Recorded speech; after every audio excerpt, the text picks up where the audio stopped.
सोचिए, एक ऐसा सम्राट जिसने लगभग पूरी दुनिया जीत ली और फिर एक दिन सब कुछ छोड़ दिया। ये कहानी है उस इंसान की जिसने सत्ता का सबसे ऊंचा मुकाम देखा और फिर शांति की खोज में सब कुछ पीछे छोड़ दिया। तो आज हम बात करेंगे चंद्रगुप्त मौर्य की और उनके इस असाधारण जीवन के सफर को समझने की कोशिश करेंगे। देखिए, हर बड़ी कहानी की शुरुआत ना एक छोटी सी चिंगारी से होती है। और यहाँ वो चिंगारी थी अपमान की आग। हुआ यूं कि मगध के सम्राट धनानंद ने भरी सभा में आचार्य चाणक्य का अपमान कर दिया। और बस उसी आग से एक ऐसी प्रतिज्ञा ने जन्म लिया जिसने इतिहास का रुख ही बदल दिया। चाणक्य ने कसम खा ली कि जब तक वो इस नंद साम्राज्य को जड़ से उखाड़कर धूल में नहीं मिला देते, तब तक अपनी शिखा यानी अपने बाल नहीं बांधेंगे। और यहीं से सब कुछ बदलना शुरू हो गया। और इसी प्रतिशोध की आग को सीने में लिए चाणक्य को वो इंसान मिला जिसकी उन्हें तलाश थी। कोई बड़ा योद्धा नहीं, बल्कि एक ऐसा बच्चा जिसमें एक पूरे साम्राज्य को बदलने की ताकत छिपी थी। तो जब चाणक्य राजधानी से जा रहे थे, उन्होंने देखा कि कुछ बच्चे खेल रहे हैं। उनमें से एक लड़का राजा बना हुआ था और वो गजब का न्याय कर रहा था। उसके सामने एक बच्चे को लाया गया जिस पर खाना चुराने का इल्जाम था। तो इस बाल राजा ने उसे सजा तो सुनाई, पर फिर उसने अपने लिए उससे भी दोगुनी सजा का ऐलान कर दिया। जानते हैं क्यों? क्योंकि उसका मानना था कि अगर प्रजा भूखी है तो असली दोषी वो चोर नहीं बल्कि राजा है। ये न्याय, ये समझ देखकर चाणक्य बस देखते रह गए। चाणक्य को फौरन समझ आ गया, यही वो शस्त्र है जो मेरी प्रतिज्ञा पूरी करेगा। वो उस बालक चंद्रगुप्त को अपने साथ तक्षशिला ले गए। अब देखिए, तक्षशिला सिर्फ कोई स्कूल या गुरुकुल नहीं था, वो एक भट्टी थी जहां इस साधारण से दिखने वाले बच्चे को राजनीति, युद्ध नीति और कूटनीति की आग में तपाकर एक साम्राज्य को उखाड़ फेंकने वाला हथियार बनाया जाना था। तो यहाँ से शुरू होता है चंद्रगुप्त का एक सम्राट के तौर पर उभरने का सफर। एक मामूली सी शुरुआत से उठकर इतिहास को चुनौती देने की कहानी। पर एक सवाल उठता है कि आखिर ये चंद्रगुप्त थे कौन? देखिए, इतिहास में इसको लेकर एक राय नहीं है। कुछ लोग कहते हैं कि वो नंद दरबार की ही एक दासी के बेटे थे। कुछ का मानना है कि वो मौर्य क्षत्रिय वंश के थे। और कुछ कहानियां तो ये भी कहती हैं कि वो एक त्यागे हुए बच्चे थे जिन्हें चरवाहों ने पाला था। खैर, सच जो भी हो, एक बात तो तय है, उनकी शुरुआत गुमनामी में हुई, लेकिन उनका अंत महानता पर जाके हुआ। लेकिन नंद साम्राज्य को उखाड़ फेंकना कोई बच्चों का खेल तो था नहीं, बहुत बड़ी और ताकतवर सल्तनत थी वो। शुरू में चंद्रगुप्त ने जो हमले किए वो नाकाम रहे, उन्हें हार का मुंह देखना पड़ा। तब उन्हें समझ आया कि रणनीति बदलनी पड़ेगी। और कमाल की बात यह है कि इस नई रणनीति की प्रेरणा मिली एक बहुत ही मामूली सी चीज। कहानी कुछ यूं है कि एक रात चाणक्य ने एक माँ और बच्चे को देखा। बच्चा गरम गरम खिचड़ी के ठीक बीच में हाथ डालकर अपना हाथ जला बैठा। तो उसकी माँ ने उसे प्यार से समझाया कि बेटा, खिचड़ी बीच से नहीं खाते, किनारे से खाते हैं, क्योंकि किनारे ठंडे होते हैं। बस चाणक्य को अपनी गलती का एहसास हो गया। उन्हें लगा, अरे ये तो वही गलती है जो मैं कर रहा हूँ। वो भी सीधे नंद साम्राज्य के दिल पर यानी पाटलिपुत्र पर हमला कर रहे थे। उन्होंने तुरंत अपनी स्ट्रैटेजी बदली। अब प्लान ये था कि सीधे बीच में हमला नहीं करना है।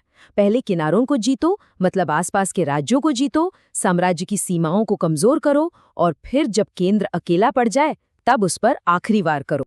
और जानते हैं, ये नई रणनीति कमाल कर गई और यहीं से जन्म हुआ एक नए साम्राज्य का, और साथ ही रखी गई नींव एक अखंड भारत की। तो इस नए प्लान के साथ चंद्रगुप्त ने एक के बाद एक जीत हासिल करनी शुरू की। सबसे पहले उन्होंने उत्तर पश्चिम में अलेक्जेंडर द ग्रेट यानी सिकंदर के गवर्नरों को हराया। फिर राजा पोरस के साथ मिलकर एक बहुत बड़ी सेना बनाई और 322 बीसीई में धनानंद को हराकर नंद वंश का हमेशा के लिए खात्मा कर दिया। लेकिन वो यही नहीं रुके। इसके बाद उन्होंने ताकतवर सेल्यूकस निकेटर को भी हराया और मौर्य साम्राज्य की सीमाओं को अफगानिस्तान तक फैला दिया। इसका नतीजा ये हुआ कि भारतीय इतिहास में पहली बार ऐसा हुआ कि बंगाल से लेकर अफगानिस्तान तक का इतना बड़ा इलाका एक शासन, एक झंडे के नीचे आया। ये भारत का पहला एकीकृत मतलब यूनिफाइड एम्पायर था। सोचिए, ये कितनी बड़ी बात थी उस समय के लिए। अब देखिए, इतना बड़ा साम्राज्य जीतना एक बात है और उसे चलाना वो बिल्कुल दूसरी बात। ये भी एक बहुत बड़ा चैलेंज था। तो चाणक्य ने एक कमाल का सिस्टम बनाया। उन्होंने पूरे साम्राज्य को 4 हिस्सों में, 4 प्रांतों में बांटा। हर प्रांत की अपनी राजधानी थी और जो मेन कंट्रोल था वो पाटलिपुत्र से होता था। और ये सिस्टम इतना जबरदस्त था कि पूरा का पूरा साम्राज्य एक अच्छी तरह से तेल दी हुई मशीन की तरह चलता था।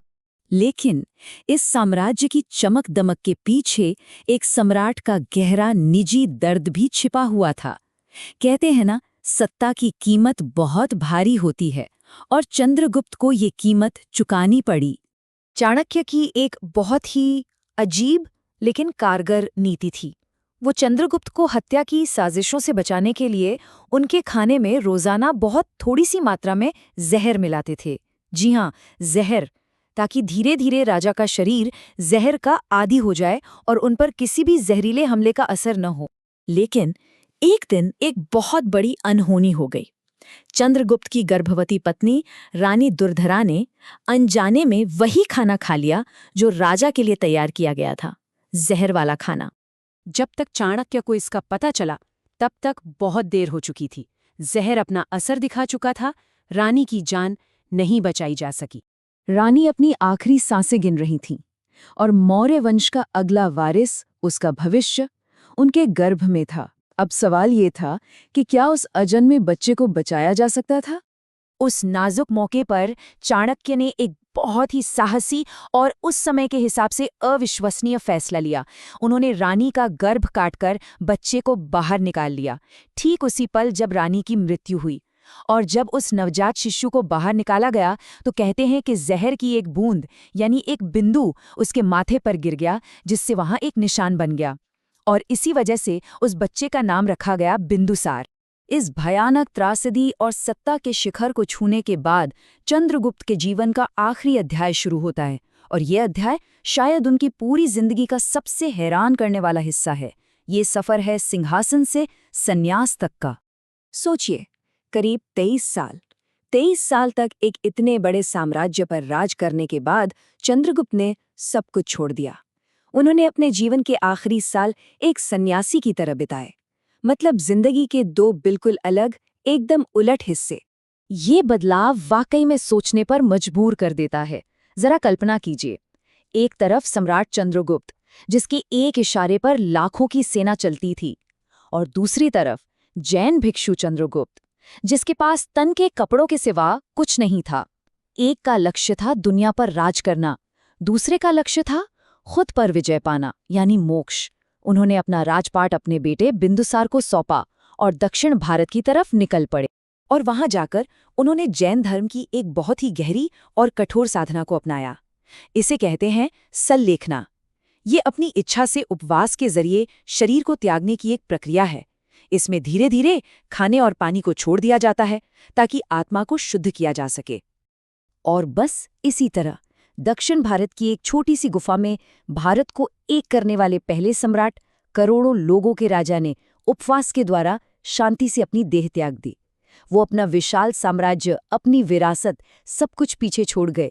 लेकिन जाते जाते हमारे लिए एक बहुत गहरा सवाल छोड़ कि एक शासक की सबसे बड़ी जीत आखिर है क्या? पूरी दुनिया को जीत लेना या फिर अपने आप को जीत लेना?